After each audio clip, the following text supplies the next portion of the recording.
हरे कृष्ण। देखिए, चतुर्मास शुरू हो जाएगा, लेकिन चतुर्मास में ना कोई हमको नियम अवश्य लेना ही चाहिए। और ये चतुर्मास की शुरुआत में ही लेना चाहिए। या आप लोग वीडियो देखना, इसके अंदर मैं मंत्र बताऊंगा जो शास्त्रों में लिखा है। यदि आप लोग इन मंत्रों का सहारा लेकर, है ना, इस श्लोक का सहारा लेकर आप संकल्प करते हैं, तो आप जो भी व्रत उपवास करेंगे इसके अंदर, अथवा तो जो भी आपने संकल्प लिया है उसके अंदर और अभिवृद्धि होगी, क्योंकि ये शास्त्रीय संकल्प है। ठीक है ना। मैंने एक वीडियो में बताया कि आप केवल सादे जल से भी कह देना कि मैं इस व्रत का संकल्प ले रहा हूँ और ये भगवान के आगे अर्पित कर देना, ऐसे भी मैंने बताया है। लेकिन जब शास्त्रों में हमारे मंत्र है, तो क्यों ना हम लोग मंत्र का सहारा लें और मंत्रों के माध्यम से हम अपना संकल्प करें। ठीक है ना। तो आप लोग को मैं क्रम से बताऊंगा कि कैसे आप लोगों को कोई भी व्रत लेना है चतुर्मास में। यहाँ तक लिखा है शास्त्रों में कि जो कोई चतुर्मास में एक व्रत भी नहीं लेता, वह अपना जीवन वृथा गंवाता है। ठीक है ना। तो अपना जीवन वृथा न गंवाए, कम से कम एक व्रत अवश्य लेना ही चाहिए। ठीक। देखिए, सबसे पहले तो हमको ना सुबह सुबह जब आप एकादशी का व्रत करें, 25 जुलाई को है इस बार 2026, तो सुबह सुबह आपको क्या करना है कि भगवान की पूजा कर लेनी है। सुबह सुबह आप लोग ये व्रत ले सकते हैं, अथवा तो जो लोग सुबह में नहीं ले सकते हैं वे लोग शाम को भी ये व्रत ले सकते हैं। ठीक है ना, ये मंत्र के साथ। अब मान लीजिए वीडियो आप लोग तनिक लेट देख रहे हो, 2-4 दिन बाद देख रहे हो, है ना, शयनी एकादशी के बाद देख रहे हो, तो क्या करें, तो भी आप लोग इस मंत्र के माध्यम से संकल्प ले लेना। ठीक है। कुल मिलाकर जितना भी समय हमारे पास बचा है उसका सदुपयोग करना चाहिए। ऐसे नहीं कि अब तो हमारी गाड़ी छूट गई। गाड़ी छूट गई नहीं, ये कोई सांसारिक गाड़ी नहीं है, ये भगवान की गाड़ी है। जहां से मर्जी वहां से आप चढ़ जाइए, आप गंतव्य तक पहुंच ही जाएंगे। ठीक। शास्त्र यहाँ पर कहते हैं कि जाति कुसुम माला भीर मंत्रेणाने न पूजयेत। क्या करना चाहिए, खास करके कमल से भी भगवान की पूजा की आज्ञा दी गई है हमारे शास्त्रों में।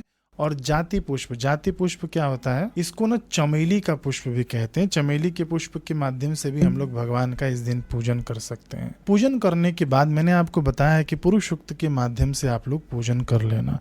पुरुष सूक्त बाय योगीराज मनोज आपके सामने आ जाएगा, यदि आप ये लिखेंगे यूट्यूब पर। तो अब देखिए, भगवान को सुलाने का मंत्र सुन लीजिए। भगवान को हम लोग सुलाएंगे, उसके बाद जो भी व्रत धारण करना है वो हम लोग करेंगे। तो ये मंत्र है जो आपको स्क्रीन पर दिखेगा। सुप्ते त्वयि जगन्नाथे जगत सुप्तम भवेदिदम विबुद्धे च विबुद्धेत प्रसन्नो में भवाच्युत। इसका अर्थ है कि हे जगन्नाथ, आपके शयन करने पर यह संपूर्ण जगत सो जाता है और आपके जागृत होने पर यह जाग उठता है। हे अच्युत, हे प्रभु, हे भगवान, आप मुझ पर प्रसन्न हो।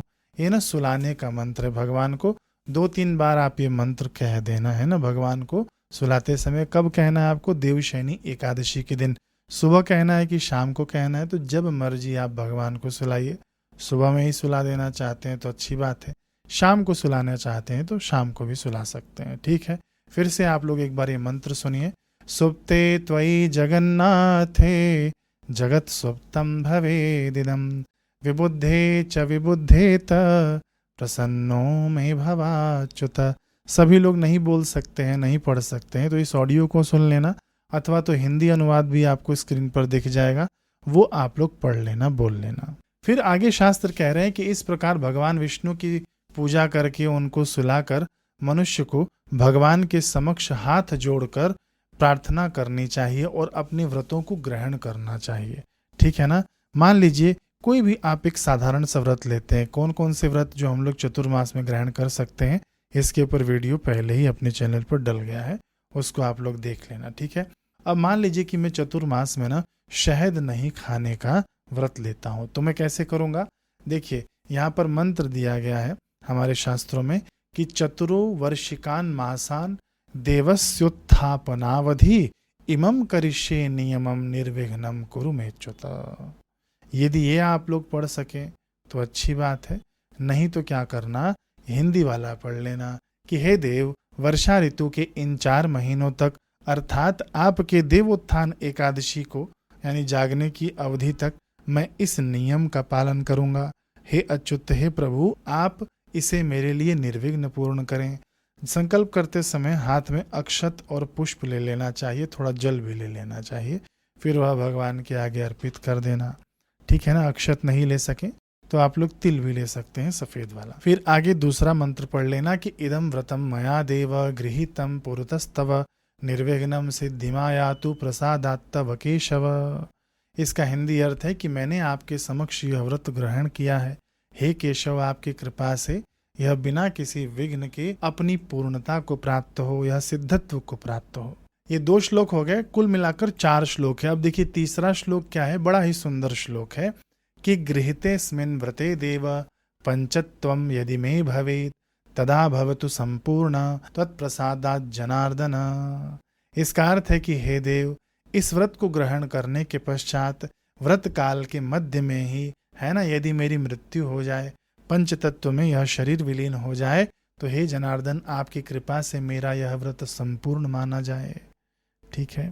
तो यहाँ पर प्रार्थना दी गई है कि हे प्रभु, इस चतुर्मास के बीच ही मेरा यदि शरीर छूट जाए तो इस ऐसा नहीं कि मैंने 10 दिन ही व्रत किया है तो 10 दिन का ही मुझे फल मिले, नहीं, पूरे चतुर्मास का मुझे व्रत का पुण्य मिल जाए। ये प्रार्थना है भगवान से, और यदि आप ये प्रार्थना करते हैं तो जरूर आपको मिलेगा। फिर चौथा और आखिरी श्लोक है यहाँ पर, गृहीते अस्मिन् व्रते देव यत् पूर्णे वृतो हेयम तन्मे भवतु संपूर्ण त्वत्प्रसादात् जनार्दन। इसका अर्थ है कि हे देव, इस व्रत के ग्रहण करने पर यदि यह अपूर्ण रहता है और मैं मृत्यु को प्राप्त हो जाता हूँ, तो हे जनार्दन, आपकी कृपा से मेरा यह अपूर्ण व्रत भी पूर्ण हो जाए। ठीक है। ये ना 4 श्लोक थे, 4 श्लोकों को आपको पढ़ना है व्रत ग्रहण करने के समय। ठीक है ना। फिर से आपको क्रम बता दूं, पहले भगवान को सुलाना है, सुलाने के बाद आपको व्रत ग्रहण करना है इन 4 श्लोकों के माध्यम से। अब देखिए, मैं ऐसे सोच रहा हूँ कि हम लोग एकादशी को लाइव मिले, है ना। एकादशी 25 तारीख को है, शुक्ल पक्ष की, आषाढ़ मास के। देवशयनी एकादशी बड़ी एकादशी है ये, है ना। महाराष्ट्र में बहुत अच्छे से इस एकादशी को मनाया जाता है, धूमधाम से। खास करके वारकरी संप्रदाय के माध्यम से इस एकादशी का खूब प्रचार प्रसार हुआ है ना। तो मैं सोच रहा हूँ कि हम लोग 25 जुलाई को लाइव मिलते हैं। लाइव में आप लोग मुझे भी बताइएगा कि आपने क्या व्रत ग्रहण किया। इसके पहले आपको व्रत वाला वीडियो देखना होगा कि शास्त्रों में कौन कौन से व्रत लिखे हुए हैं। ठीक है ना। व्रत यानी खाना छोड़ देना नहीं, उपवास करना नहीं। उपवास अलग होता है, व्रत यानी कोई निष्ठा ले लेना, कोई नियम ले लेना कि हम ये चीज करेंगे पूरे 4 महीने तक, इसको व्रत कहते हैं। ठीक है ना। तो हम लोग लाइव मिले 25 जुलाई 2026 को, और हम लोग लाइव में एक दूसरे को बताएं कि हमने क्या क्या व्रत लिया है। ठीक है ना। उसके बाद वहीं पर हम लोग मंत्र भी पढ़ेंगे, मैं यहाँ से पढ़ दूंगा लाइव के माध्यम से, आप लोग सुन लेना, हाथ में जल और अक्षत लेकर आप संकल्प भी कर लेना। अब आप बता देना कि सुबह में आना है लाइव की शाम को आना है, कब आपको समय मिलेगा, क्योंकि 25 तारीख जो है ना, ये शनिवार का दिन है, तो कई लोगों की छुट्टियां होंगी, भले ही हाफ डे होता होगा लोगों का, तो हम लोग शाम को मिल सकते हैं। मेरी ऐसी मान्यता है, शाम को भी कब मिले, जब सूर्यास्त होता हो उस समय यदि हम लोग मिले तो अति उत्तम रहेगा, यानी 7 बजे के आसपास। ठीक है ना। फिर भी मैं आपके ऊपर छोड़ता हूँ, आप लोग मुझे कमेंट के माध्यम से बताइएगा कि कब हम लोग मिले, अपने कौन कौन सा व्रत लिया है, ये हम एक दूसरे को बताएं, और मैं यहाँ से मंत्र पढ़ूंगा, आप लोग इस व्रत के लिए संकल्पित हो जाएंगे 4 महीने के लिए। ठीक है ना। जरूर बताइएगा। मिलते हैं अगले वीडियो में। हरे कृष्ण।